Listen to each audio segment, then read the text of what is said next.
So someone on Twitter asked me, Alexa Meyer on Twitter asked me, what does it mean to work one-on-one with a meditation instructor?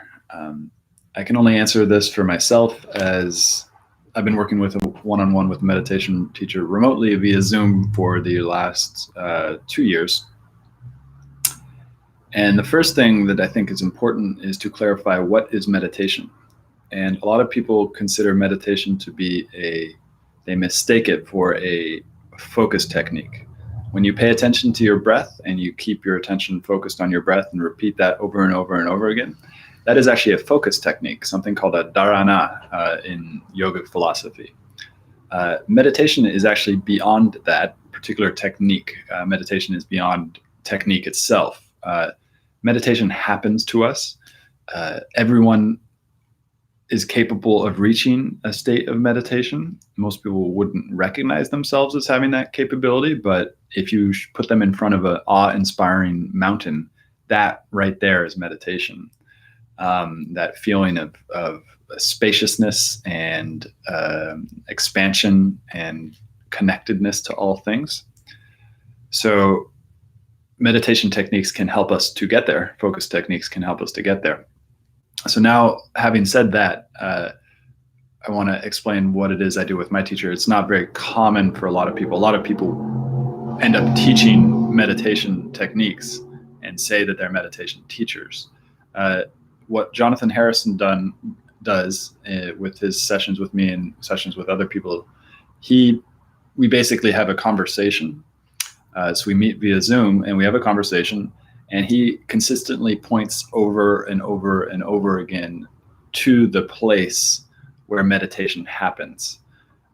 So this is kind of where transmission happens, where somebody who has done it for a very long time or has reached a certain level of clarity in their understanding of reality or connection of reality can essentially show you in relationship how to find this place or how to access this place that's always accessible.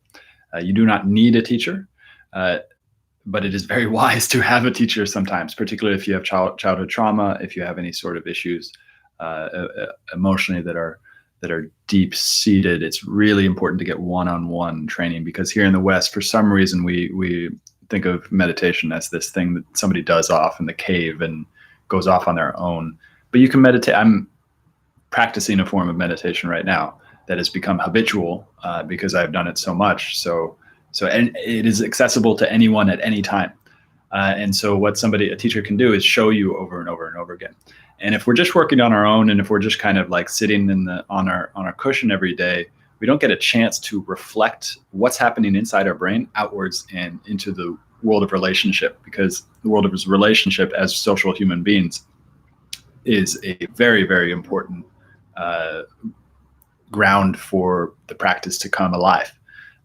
And so I have found incredible benefit from working one-on-one with a teacher. I particularly had a lot of childhood trauma issues. So I got myself into quite a bit of trouble practicing meditation techniques that were advanced and more than I could handle at a time. So I ran into the situation where I had to essentially find a teacher who could help me pull myself out of this essentially trap that I had put myself in.